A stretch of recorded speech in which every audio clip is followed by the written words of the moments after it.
This week on a special spooky episode of Goofing Off, Colin's witchering with The Witcher. All this and more on our Halloween special.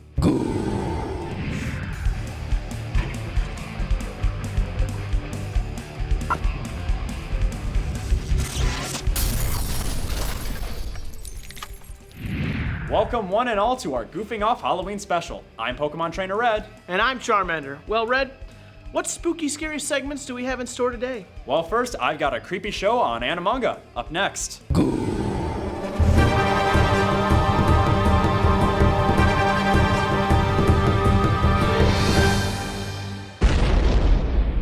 Hello anime and manga fans, I'm Kyle Glockner and welcome back to another episode of Animanga. For this Halloween episode, I wanted to talk about one of the greatest horror anime of all time. Unfortunately, I've already covered Elfen Lied and Happy Sugar Life on previous shows. So today, I'll have to talk about another horror-ish anime that absolutely captivated me during its run.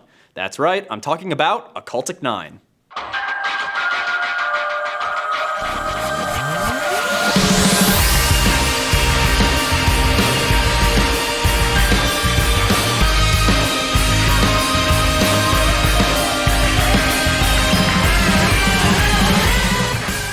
Occultic Nine centers around 9 individuals who all have a connection to an occult news blog called Kirikiri Basara, run by Yuta Gamon. As the group starts to come together, more and more strange things begin happening around the group, which leads them being dragged into something far greater than they ever could have imagined. Now, part of the reason I was initially excited for this show was because it's a part of the Science Adventure series, which includes Chaos Head, Steins Gate, and Robotics Notes. But as I watched, I quickly saw this was going to be different from all of those shows. As you might expect with a series called the Science Adventure series, most of the show's plots revolve around sci-fi, as is the case with Steins Gate and Robotics Notes. As for Chaos Head, it's there. But Occultic Nine all but throws science out the window and goes straight for the occult with its first episode, and I was really curious as to see where a team that had mostly worked with sci-fi was going to take an occult-themed show, and this one did not disappoint. This show is thoroughly creepy without being outright terrifying, which works very well for it overall. I really appreciate the tone of the show, and the writing and pacing are key factors in that. Occultic Nine is a show that can go from being lightning fast to a grinding halt in the middle of a sentence. While this might seem like a bad thing at first, Occultic Nine manages to pull it off very well. I'm not kidding when I say if you stop paying attention for even a second, you'll get lost in the whirlwind of dialogue that is a scene of Occultic Nine.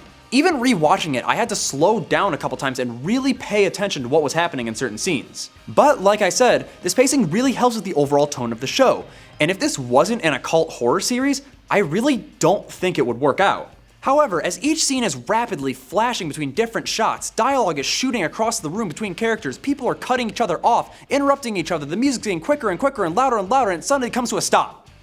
This really makes you feel the impact of a horror climax with the quiet, rapidly increasing buildup with a sudden and impactful stop. Occultic Nine is full of these moments, and I feel as though they are placed often enough in the show without being too much or overwhelming.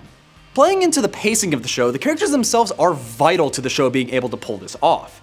Each of our 9 major characters is charming and unique, with little quirks that cemented them all in my mind as they were each introduced. It's because of them and their ability to play off each other in dialogue that the rapid exchanges between them work so well.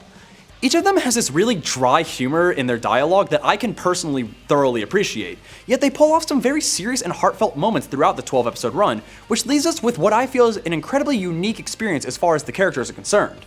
It's just something I don't feel like we see very often on this scale, and I really appreciate it being pulled off as well as it was. Finally, to delve into the plot itself, it's simultaneously one of the strongest and weakest parts of this show. There are several things working in its favor. For one, the actual horror and mystery nature of the show are very good.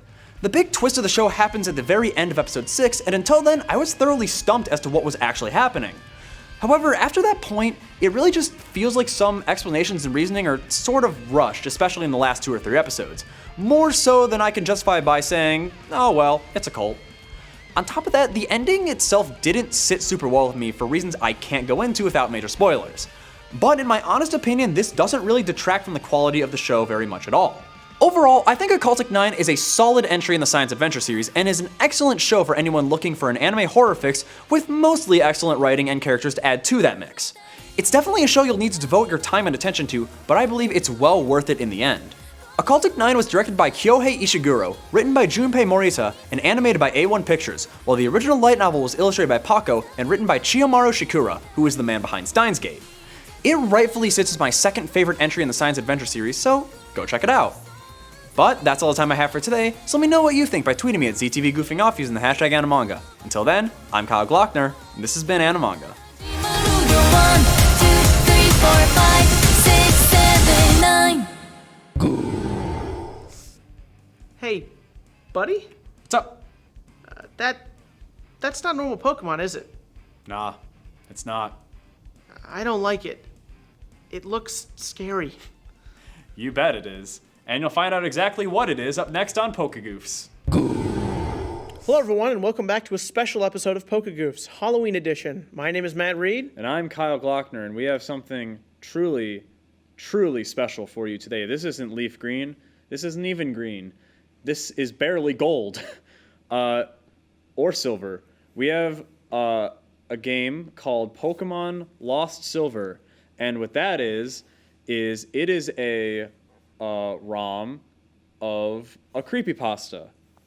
And if anyone doesn't know what a creepypasta is, I A, don't know how, and B, will explain it right now. So a creepypasta is basically a scary story that people kind of put on online forums, and it's like, hey, this spooky thing happened in the game, and they usually get really edgy and dark and are bad overall.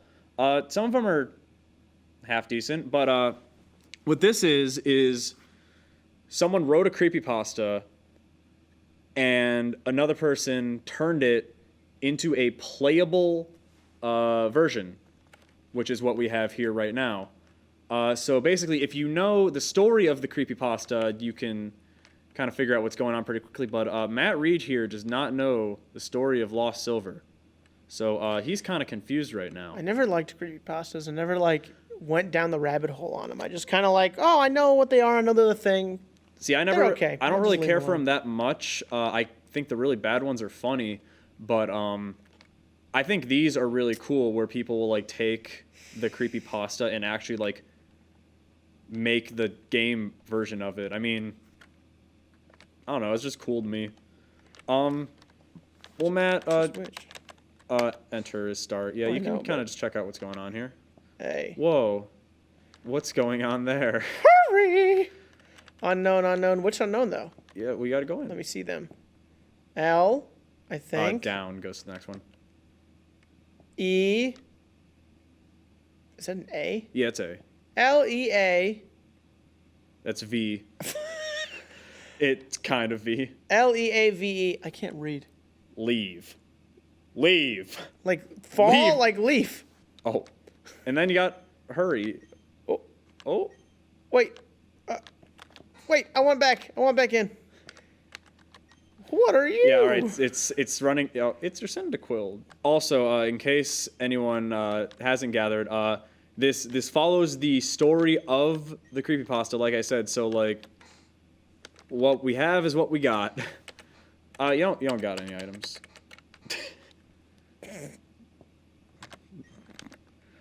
Yeah. Pokegate. Oh, What's the map looking like?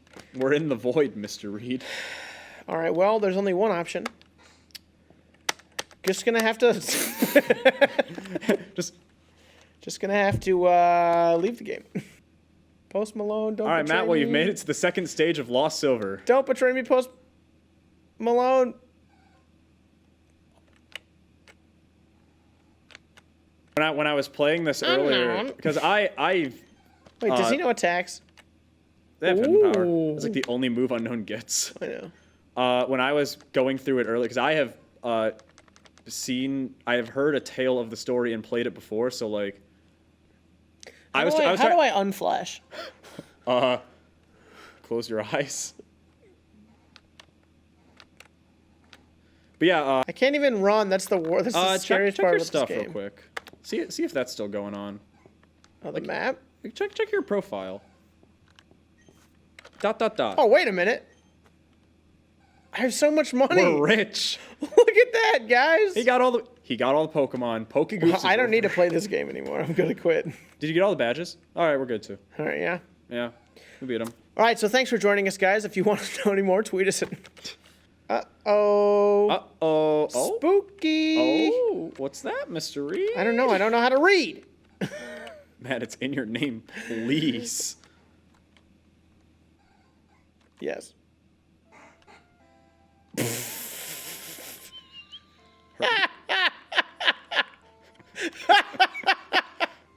I just lost. Well, it's been a great episode. Maybe at the start menu. Oh, what's going on in your Pokemon? Well, hurry.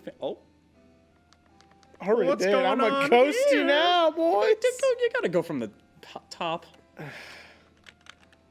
Oh, I'm gonna word scramble it. No, please. The unknown are hard enough to read as is. H-E-D-I-E-D. He died. There it is. All right, well, that's the game. He died. Is that really it? No. Oh! We're in a place now. Ooh. Ooh, Man, why don't you check out your profile real quick? Oh. I can't. I just want to... Can I check him? Ooh, spooky. I'm super dead. Now I want to know what happened if I hit no. Oh, I'm blushing. Look at me. that's That doesn't matter. I still got all my badges. I don't You care. don't have your limbs. No, wait. He's doing this. Yeah, he's doing the Oh, yeah, you're right. I don't have hands limbs. behind the back. Well, I still have my badges, so as long as I don't take those away from me, We have I our don't badges care. and our money. We don't need arms and I legs. clearly have limbs. Oh, I thought that said Caleb. we got him back from the dead. He's been, Yes. Yes, this is the whole point of the game. We got Caleb again. All right, D, Y, I, N, G. Is that G? Yeah, probably. It's a Kind of. Q. I mean, unless it's Dians. Dians. And then there's a level There's 100 a- Selby. Shiny Selby, I should add. Good job, Matt. Oh yeah, he knows. Oh, I can. Isn't Parasong We Both Die? Maybe. Can you sing it now? Can you sing it now? Please sing it now. That's a pillar, Matt. Yeah, Reed. but a pillar goes up, not okay, across. but listen, there's not a third dimension in the second generation as of yet.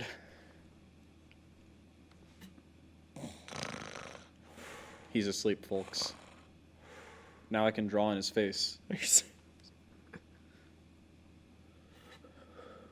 We walking. Oh, Matt's getting the heavy. Oh, people. Nope, I'm good. Matt, please, no, go back. Yeah, it's all right. It's all right. Oh. It's okay. Oh, what's All right. going Let me just... I'd like to fight him now. I should have put Celebi first. That was dumb. on? She's so sad.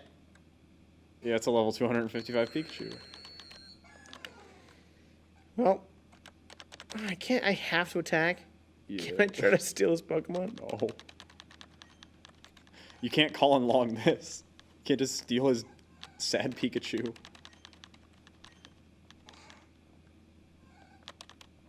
He's 155 levels higher than me, and he only did that much damage. This Pikachu is a punk. Well, Matt. Oh. I didn't have that move. You know how it is. Biggest crime is how long these health bars take to go down. The battlers showed their pain. Oh, no. Oh. Oh. Oh. Yeah. I like how he tried to use a move before he died. He died, not fainted. Also, I'm a ghost now. what's your party? I can What's your finally party watch going? TV in peace. Oh, that's party going, Matt. Let's check this first. At least you're. I got the badges. It's all I care about. Hey, at least you're ahead of the game. I do not condone any of the humor used in this video. Okay, I'm a ghost. I can float through this. I don't walk, but guess what? Walls are a barrier. Listen, you still have to respect the boundaries Can of I walls. eat? Even the ghosts from Ghostbusters can eat. I want eat. Well, you're not in Ghostbusters, Matt. Well, I should be. That's better creepy stuff. Oh. Okay, hold on. I've got a gripe with this game. What's your grade? No. Yeah. Oh. No.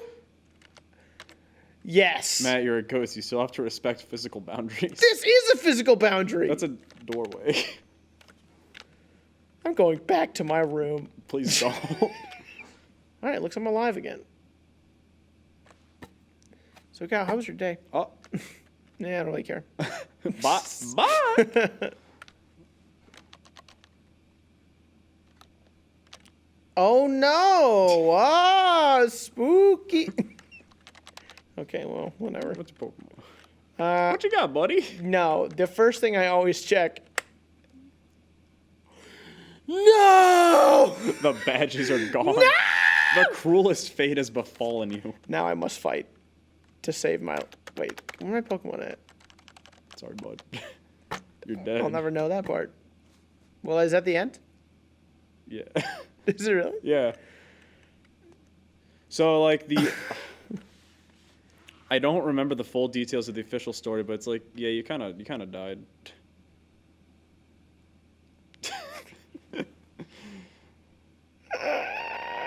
Okay. Well, everyone, we came, we saw, the unknowns were talking to us. I had my badges, and then I didn't. That made me real sad. We selected yes, and we probably should have selected no, but honestly, that's just how the cookie crumbles sometimes. And to top it all off, Red died.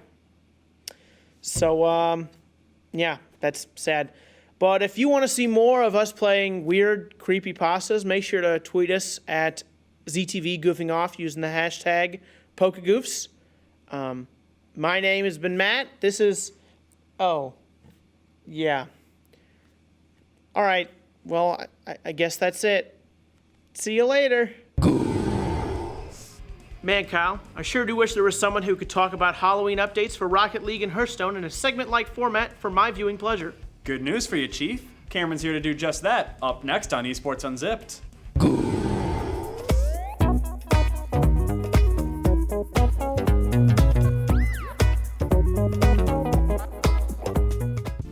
Hello everyone and welcome to Esports Unzipped, your hub for all things esports. My name's Cameron Blenton, and on this spooky episode, I'll be talking about Rocket League Haunted Hallows event and the Doom in the Tomb Hearthstone event.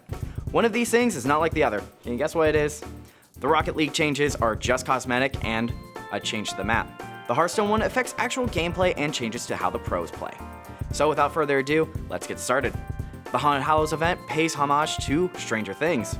In the Farmstead map, the sky has turned red and you can see the Mind Flayer in the background. No, not that one. This one. There it is. There's also new loot to collect. You can get the Camp Nowhere and the Leaf Litter toppers, the Demogorgon player banner and Demogorgon player title. Players can also get the Scoops Ahoy avatar border and several decals. These decals include Spider Boogie, Jack Tide, Candy Monster, Hawaiian Hopper, and Lifestream. For Rocket Boost, players can get Stranger Things. Really? That's what you're naming it? Couldn't have come up with anything better? Whatever. There is also an Autumn Rocket Boost. You can also get Timber Tire and Starcourt wheels. While there's some pretty neat stuff here, nothing really blows me away. I would have loved to see a car that was called the Upside Down, a car that was made upside down, so it looks like it's always driving on its back, or even make a decal that is inspired by the tentacly nature of the Mind Flayer and the Demogorgon. But I digress. In Hearthstone, we've already seen a bit of Doom in the Tomb, when players got free cards that came from Wild and were usable in Standard. Apparently, that leak we got was incredibly true. But how did these cards actually affect the games? Cards like Mysterious Challenger, Ragnaros, Sylvanas Windrunner, N'Zoth, and Evolve have changed the way players climb the ranks. But here's the interesting part. Pro players were able to use these cards in professional matches during the Grandmasters tournament, but our club players in testament matches weren't allowed to use them. In contrast, these cards could still be found with Discover cards or transformed into with Evolve cards. For example, if a player played Mogu Flesh Shaper and used Mutate on it, there was a possibility that it would turn into Ragnaros. Or if a rogue used Hench Clan Burglar and found Call of the Wild, that was still legal. This means that decks like Evolve Shaman and Quest Rogue could be stronger due to the possibility of getting powerful cards, while decks like Warrior and Hunter were completely locked out from getting them. I really don't know why these cards were illegal for TESPA events, but okay for the Grandmasters. It just doesn't add up. As well as these new cards being added, players could buy a Hex or Flex bundle, where for $20, they got 20 packs and a free legendary. Finally, like Rachel predicted, there was a Dungeon Crawl Tavern Brawl that allowed players to fight the Tomb of Terrors and then the Headless Horseman. Winning got you a free pack, per usual. And that about wraps it up. But what do you guys think? Was the Doom in the Tomb event amazing or was it a flop? What cards from WoW do you want to stay? What would you have put in Rocket League? Why don't you let me know by tweeting me at ZTV Goofing Off and be sure to use that hashtag esportsunzipped. Also, don't forget to tune in to 88.1 WZIP every Monday at 9 p.m. Eastern Daylight Time for even more esports talk. It is the #1 college-run esports talk show in the country, so why not come find out why? As always, I'm Garen Blenton. I'll see you guys later. Hey, didn't Mike already review The Witcher 3 on Goofing Off many moons ago? I think so. So, is Colin allowed to do that? He's doing one of the DLCs, so I think it's fine. But I guess we'll see. Up next.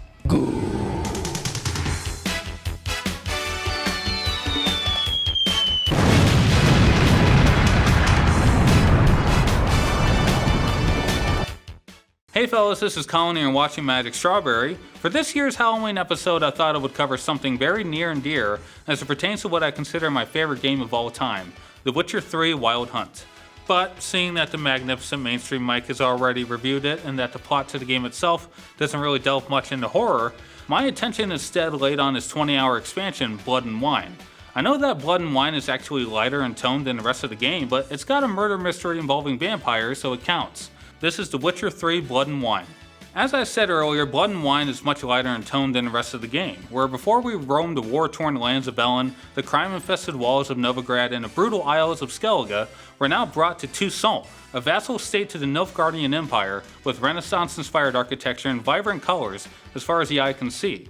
What brings Geralt here in the first place is a couple of knights errant informing him of a contract written up by the Duchess Anna Henrietta.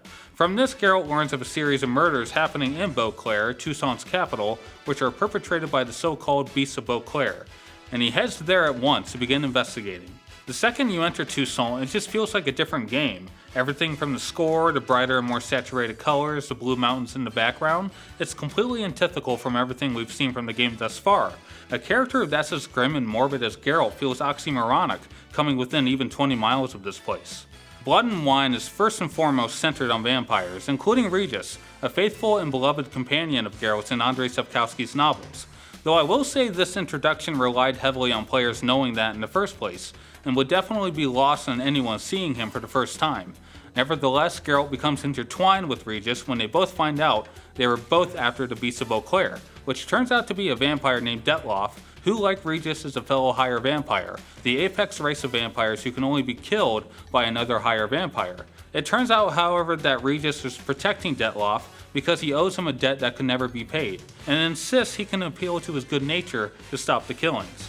I must say that CD Projekt did a fantastic job of taking Sapkowski's novels and expanding upon his unique take on vampires in such an intriguing way that you won't care that it's literally a story about vampires. Vampires isn't everything that this 20-hour expansion has to offer, however. Just like the core game, the missions are sometimes as intriguing as the main campaign itself due to how fleshed out and well written they are. Each mission is fully explored and incredibly thought out, well, except for the Knight for Hire mission, where you have to perform repetitive tasks precisely 15 times across the map. One mission that takes the cake is when you're roped into a tourney and have to perform feats against other knights to take the top prize. The boss battles are also improved from the core game as the fights against various vampires, and huge rolling creatures named Shalmars require you to be far more agile than the bosses in the main campaign.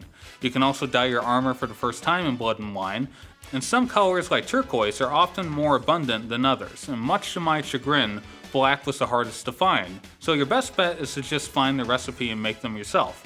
There's also 5 more contracts to fulfill, 5 Grandmaster armor sets to find, and frankly enough content to warrant Blood and Wine being an extra game in and of itself. CD Projekt presents Blood and Wine as a retirement of sorts for Geralt of Rivia, a character who's been on the path for as long as he can remember. You're even given an estate as a reward for taking on the contract, a rather unfamiliar thing for Geralt as he's never had what you would call a forever home. Witchers are supposed to constantly be on the hunt, and as the saying goes, No Witcher has ever died in their bed. And in an expansion that takes us through one last stirring turn of events, it gives Geralt a lot to reflect on. Perhaps he's finally in a good place and no longer needs to roam all over the continent to prevent some world-ending disaster. He has as much money and resources as one would ever need thanks to his new vineyard and the money he received from the contracts, so he no longer has to accept other contracts. Whatever CD Projekt Red decides to do with Geralt of Rivia from here on, this is as worthy a send-off for him as any. As far as a rating goes, I don't think I could give one since I do view this expansion and the game itself as one cohesive package, and with that said, I definitely give The Witcher 3 a 10 out of 10, but for now I'll merely recommend that you play Blood and Wine if you own the game and haven't already. Thanks for watching Magic Strawberry. Feel free to hit the like button down below, subscribe to the channel, and follow us on Twitter at ZTV Goofing Off. See ya! Hey, Kyle? Have you seen Drew around this episode? Nah, he still locked himself in his new city loft apartment talking about visual novels in front of his large flat screen TV that he placed in front of his windows overlooking the city. So, does that mean the producer position is open? Yeah, in theory. We have to stop him. Who? Him. You're right, we have to go. While we're out, here's Drew with Deathmark.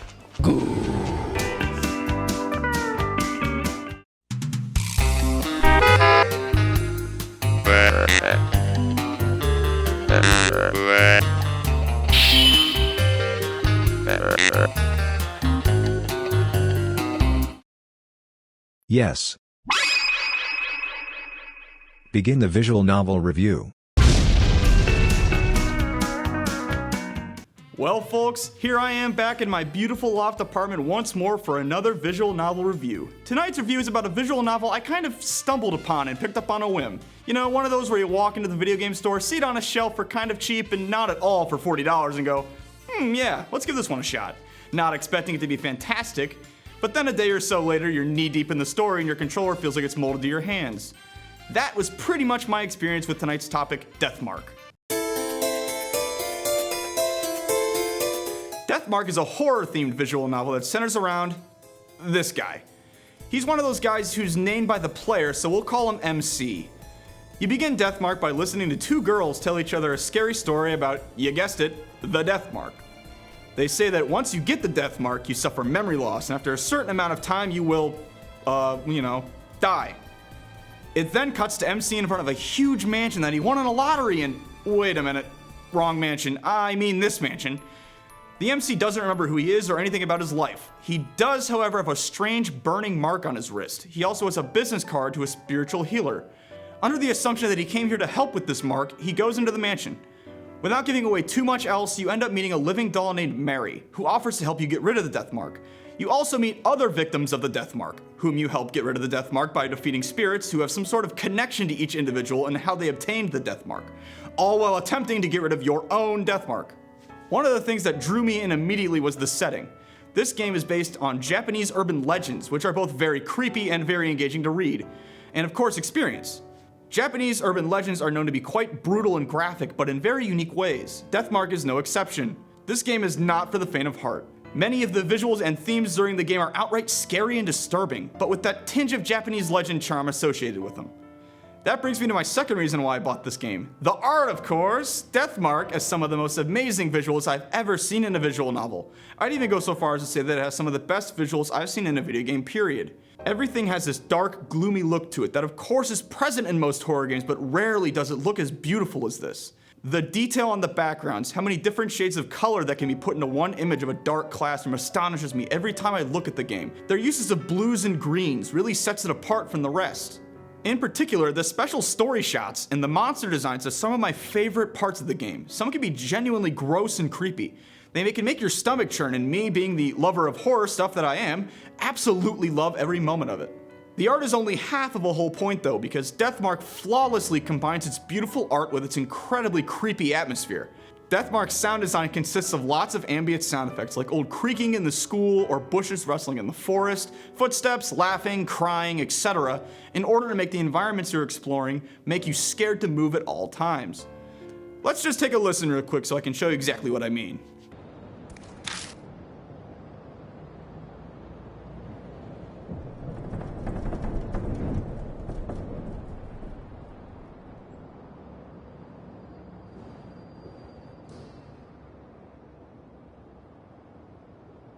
see or a hear? Now imagine that for the entire game. Deathmark is a prime example of what a scary environment should feel like in a game, both visually unnerving to look at and navigate, and auditorily ambiguous, as in you're not quite sure what a particular sound is coming from. Like, you know there's a ghost kid lurking around this place, but that crying sound might not be him, but it also could be him? You don't know where any of the sounds are coming from or what the source of the sound is. Your brain just kinda goes nuts figuring out what those sounds are. Thus, fear exists. Deathmark does a wonderful job of using this concept along with its macabre art to keep you on the edge of your seat the whole time. Deathmark shines as a visual novel because it pairs this creepy atmosphere and art with its story. The characters and their individual stories are all very interesting. Some of them can even be a little tear-jerking or even depressing. My personal favorite from the characters are Christy from Chapter 2 and Moe from Chapter 1. Learning about their backgrounds and how they're connected to the story in general is something that keeps you playing and asking for more. While the characters are all very interesting in their own right, the main focus of the story is the MC. The mystery of the mark, how you got it, and who you are is the driving force of the whole game.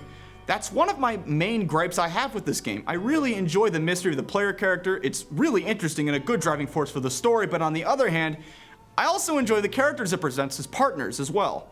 The problem is, once you beat their respective chapter, the character kinda leaves. There were many moments when the chapter ended and I immediately missed the partner character I had just a moment ago. There are exceptions, but they usually just kinda leave. Deathmark is also considered an adventure game as well as a visual novel. It has elements of those good old point and click games where you navigate places and use items you find to help you defeat the ghosts, which helps advance the story. I personally think that Deathmark's adventure gameplay is solid as well. As stated earlier, the dungeons are all very well drawn and spine-tingling to navigate. The spirit confrontations themselves are interesting as well. You have to rely on the clues that you picked up and looked through in order to figure out which combinations of items are necessary to defeat them. I really like this because it encourages the player to read the files and examine the items they pick up, which in turn guides the player to investing themselves into the narrative more. Deathmark is a really solid visual novel adventure game. It has some very good atmosphere and a really nice overarching story. If you're looking for a shorter visual novel experience and you have a good stomach, definitely pick up Deathmark on Switch, Vita, and PS4. It also has a sequel called NG that just released recently on the same platforms as well. I have yet to play it, but I definitely will pick it up soon. Well, that's about all I have this week. If you have any other games you think I should talk about on Drew's Visual Novelin', tweet me at ZTV Goofing Off with the hashtag Drew's Visual Novelin'. See ya! Wait. Oh no. I gotta go. See you next time, hopefully. Man, Matt, I sure do wish there was someone who could talk about the Overwatch Halloween event in a segment-like format for my viewing pleasure. Wait, didn't we just do this? Probably. Well, anyway, good news for you, Chief. Rachel's here to do just that. Up next on Esports Unzipped. Hey everyone, and welcome back to Esports Unzipped, your hub for all things esports. My name's Hannah Song. Wait a minute. No, it's not. My name's Rachel Sullivan, and today I'll be talking to you about the Overwatch Halloween event, Halloween's Terror. While this event is very similar to past events, there are a few differences here and there, so this warrants a closer look. Just like last year, the actual event is Junkenstein's Revenge. In this event, 4 players pick a character and must survive wave after wave of enemies with the bosses Reaper the Grim Reaper, Symmetra the Dragon, Junkrat Dr. Junkenstein, Roadhog Junkenstein's Monster, and Mercy the Witch mixed in. The story is told by Reinhardt, who assigns every hero a mystical fantasy name like Tracer the Will-O-Wisp, or Mercury the Gunslayer, or Anna the Alchemist. Reinhardt also signals incoming bosses with phrase like, which signals the incoming Grim Reaper. Finally, players that die stay dead since there's no way to pick Mercy, the only character capable of resurrection. The entire goal of the game is to protect a door. If the enemies break down the door and get through, your team loses. So you've got to protect the door at all costs. Nothing really changed this year, except for some buffs and nerfs of bosses, like the nerf on Junkrat's grenades, and the buff on Reaper's Shadow Walk, or Symmetra's complete rework. It may be the same game as last year, but we did get some neat skins this year. Arisa got a demon skin that makes her look like one of the demons from Diablo 3. Ana got a Pharaoh skin, and Widowmaker got a Scorpion skin. Finally, Ashe got a Warlock skin that honestly looks the best out of all of them. I mean, look at how cool Bob looks. Tracer got the Will-O-Wisp skin in honor of the way that Ryan refers to her in the event. Lucio got the Gorgon skin, turning his dreads into snakes. Baptiste got a Vampire skin, and finally, Junkrat got the Inferno skin. Sadly, you can't just unbox or buy Junkrat or Baptiste's new skins. You have to unlock it through a challenge similar to the Diva and Nanacola challenge and Bastion's Brick challenge. Although Junkrat's skin is really cool, I wouldn't recommend using it. It glows, making you pretty easy to spot. Finally, everyone that didn't go to BlizzCon or buy a virtual ticket last year has a chance to get the Hunter Sombra skin. And let me tell you, I'm excited about that. From October 29th to November 4th, winning 9 games in any game mode gets you the skin. And that pretty much wraps everything up. But what do you guys think? Which skin was your favorite? Will Blizzard ever release a new Halloween event? Why don't you let me know by tweeting me at ZTV Goofing Off, and don't forget to use the hashtag esportsunzipped. GG! What was that? Oh, you're doing your mummy impersonation for Caleb's segment. Up next. No, Matt, I'm just tired. I want to go home. Oh, well, either way, Caleb's up next.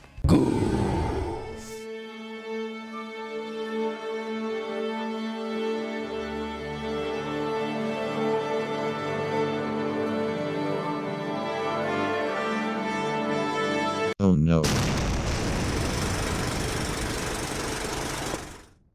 Hey guys, welcome back to Caleb Plays, the movie, for this Halloween edition. And guess what?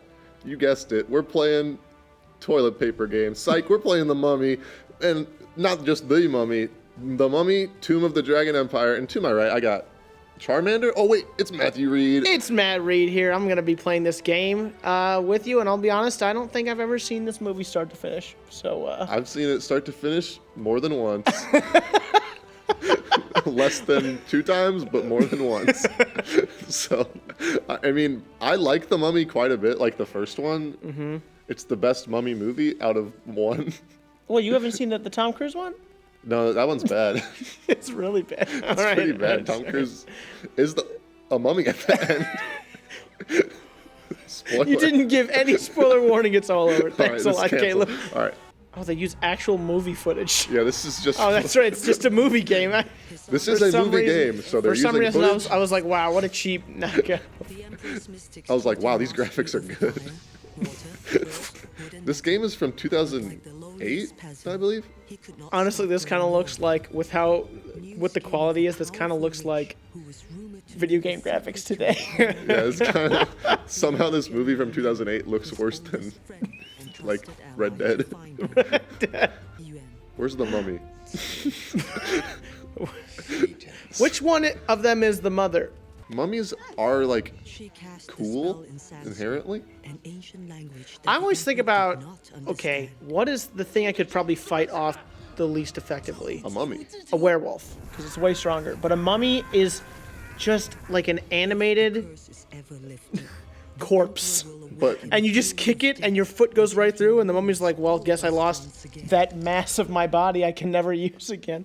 Okay, so they literally just played like a whole part of the movie, and they're just like, all right, this is the game. What happened to the graphics? We begin our story with Alex O'Connell. Is that even... Is that Brendan Fraser? Is that... No, I think that's... Isn't that his son in the movie? Brendan Fraser? Dudley Do-Right? Oh man, my nunchuck is sticky. No, that is 100% not supposed to be Brendan Fraser. Because they did not even try. They did not try. I think they barely tried on making a face. Isn't this an excavated site? Like he's been here before? Just be careful. Oh. Alex. Well, not the volleyball. Oh. So he died. Is that a mummy? Oh, he has a sword. You just kicked him. He didn't even try to use it. He's not even going to swing it. These are ninjas. You're just a dude. They're just like, I'm ready to use this when I have to. And I'm just like, kick. Oh, man. He's got a roundhouse for days. Dude, you kicked that guy into the next movie. Too bad there wasn't one. The nunchuck Wii remote will represent your left and right hands. This whole time you've had your hands mixed up.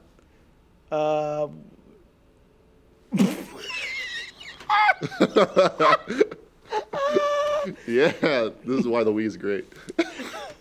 Your disembodied hands. I honestly wish we had like the Wii Fit board involved. You honestly wish we Had the wheel. Hold on. Let me help you out. Hey, Let me help you out hey, here. bro, lift me What's up. going on? Lift me up. Oh. Okay, well, I'm making it worse. You made Can it you still worse. see? Can you still? Wait a second. Don't stop playing. I didn't say stop. You just picked up ammo, but you don't. Do you have a gun? I do. Whoa! Oh, That was so. that was kind of cool. You're just like. What do I do? I can't see. Well, now that you have gun, you shoot. Press A to jump. Oh, Oh, parkour! This is Assassin's Creed. the bats. Honestly, Assassin's Creed probably copied. Oh! Oh my. Your core strength is impeccable. Can I No. Keep going. Keep going. Oh! Ooh! Get the shiny. Oh, I Don't just- shoot it. I hate bats. It's like his Indiana Jones thing of like, I hate snakes. Is this the Joker? It's like 10 minutes in. I don't see a single mummy. Oh, Oh, ninjas are throwing stuff at you. Quick, shoot them. Are you sure those guys aren't mummies? They took like 5 shots. Ooh! wait. Did you see that guy up there? You can't even target the other one. I can only target, like, I can only auto target. I'm out of ammo. Oh. Oh, you had to do your reload thing real quick. I've taken like 20 of these, like, Yeah, but each one of these ninjas it's taking like 4 shots. Oh, that guy just hopped down. there's a lot of these. Ah. How'd they get in here? Just climbing in from the I ceiling? am spraying. You're destroying so much history. He's in like your a historian, gunfight. but like, he's like, I'll shoot everyone. He does not care whatsoever about the history that he's just riddling with bullets He's right like, now. bow, bow, bow. We found traces of lead in most of these artifacts. What happened? That's wild, man. That's wild. I can like kill them in like 3 hits, but it takes 3 gunshots to kill 4 them. gunshots full. Oh! You kicked that guy across the room. Oh! Oh! What? Oh! How do I, You're gonna die. how do I break free? He's gonna kill you. Brendan. Just do this. Do this. What? He's just got me, I He's guess. just annihilating your kidneys. Back and forth stick. Game, you gonna help us out? Oh, he's lifted me up. He's got me even worse. He's gonna break your neck, dude. What about this? What about this? Bruh.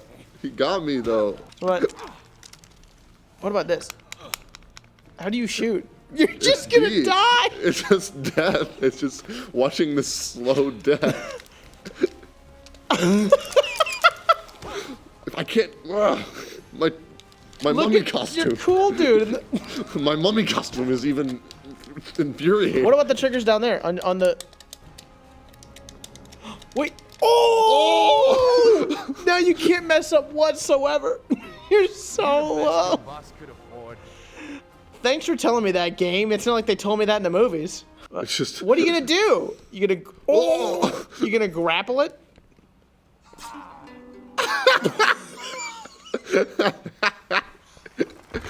Oh no! Oh no! You're gonna have to shoot the guys again, and then Keep away from those edges. Oh. Come on. like the tutorial's like, well, Yeah, might not have stuck that landing, but we know you didn't learn this. What's your theory on how these people are just down here? Are these people mummies or are these people like? Oh no, basement this is dwellers? definitely, well, like in the movie, which I don't remember, so I'm not, just gonna get. Oh, I'm out. you can't fight him because Oh, wait. I'm you out just of ammo. lose. You just lose now. Come on. Lose. You just have to die. This is. How'd you go through? You didn't even know how to shoot. You gotta watch the little cutscene Alright, every yeah. time. I can't even unskippable did- cutscene. You didn't even know how to shoot before, and you did better. And this time you knew how to shoot, and you ran out like a quarter way through. So I guess I gotta be very sparing. Oh! I could have cycled through my guns. So I should have been using this gun the whole time. Literally. You were blowing these boys away? Oh! Where is he storing all these guns? He just got them all. This is a. Not even Master Chief gets this many guns. This is a really wild, like, adventure, like, artifact guy. This is just an arms dealer who got lost. You just keep that Tommy gun on him, I guess. This is literally just an arms dealer who got lost. Like, that's all it is. I'm so done. This game is bad. Ooh, he got some good licks in. Now end his life. You got a good combo in there. Oh, he's still good. He really screamed. That dude's bigger than the Hulk, and you just backflipped him. No. Oh no. This is the hardest boss of them all. This is the hardest. I keep spitting when I'm talking. This is the hardest boss of them all, Caleb. Oh.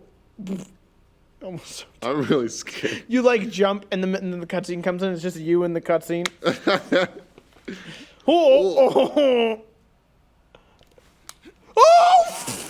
Caleb!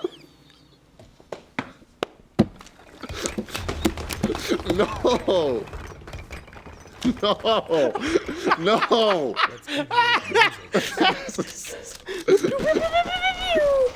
Come on.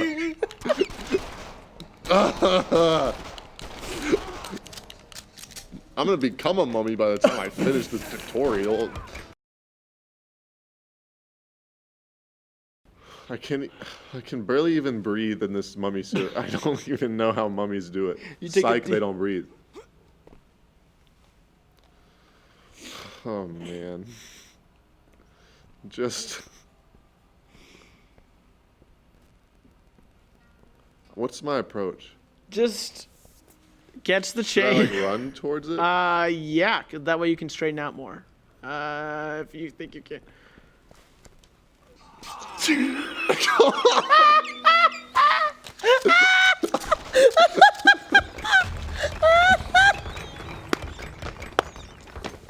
No.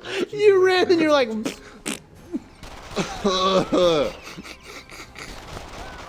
Welcome back to another episode of Gunplay Basics. My name is Matt. Did I dress up this for naught? Was my existence for naught? You should have dressed as a ninja. I should Or have just a dressed guy who as a carries a chain. lot of guns. As a chain. The ultimate villain. Can I point the gun at myself? Ladies That and actually gentlemen. wouldn't that be kind of cool if, like, in the game, like, I could do that and then I became a mummy? Oh, you get to play as a mummy? Yeah. Well, who would play as this dude? No one. There would be no game. It'd be like, in the tutorial, aim the gun at your head To become the mummy. to become the mummy. I was. Bah, boom. Ooh. Ooh, you got it now. Bruh. I'm doing this. No way. Oh, they're double teaming. Oh, no! Caleb, no! Hold the direction one way. Bruh. Stop. Where's my phone? I'm gonna look this up. They're absolutely jumping me right now. Take his money! No. That dude just punched his own guy! No!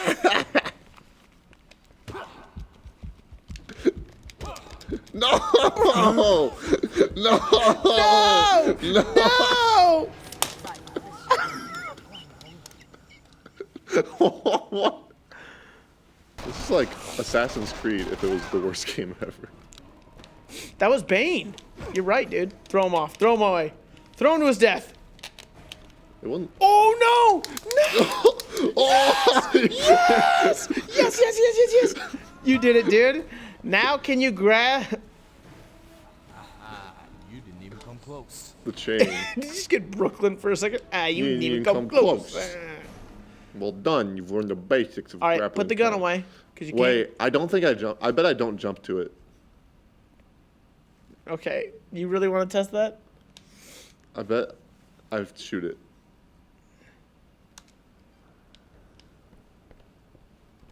You're probably right. No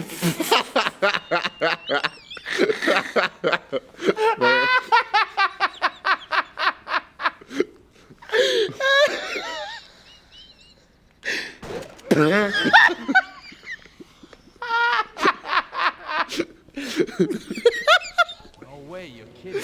We can't beat this game. This game is outsmarting us. Or just die. Alright, well, you know, we really tried to make it past this tutorial mode. We really tried. You know, Caleb, the whole part of the segment is I play the movie, and, you know, this game played, I shouldn't have expected more out of this game as far as playing the movie. The movie's bad, the game's worse. You know, usually on this segment I feel bad about like how good I am at games. I feel bad about it. I think this is just the game is bad, and I shouldn't have expected more. So please give me a new game to play on this segment at the hashtag what movie should Caleb play next. I have 17 seconds left. All right, thank you for watching. I'm gonna die again for old time's sake. Bye.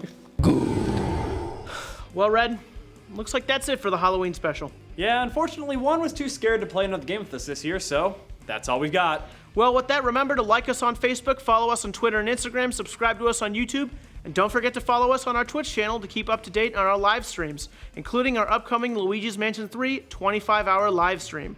Until then, I'm Charmander. And I'm Pokemon Trainer Red. Thank you for taking the time to goof off with us. Happy Halloween! This week on Goofing Off, forgiveness for all. Blicky with the sticky,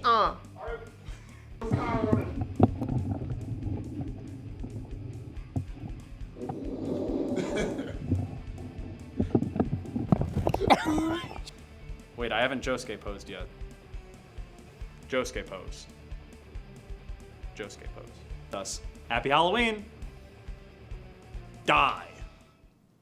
This program was produced by ZTV at the University of Akron. Do you want to gain experience in video production, professional social media, or working with real clients? Visit the UA School of Communications online or follow us on social media to learn more. ZTV, make media, make a difference.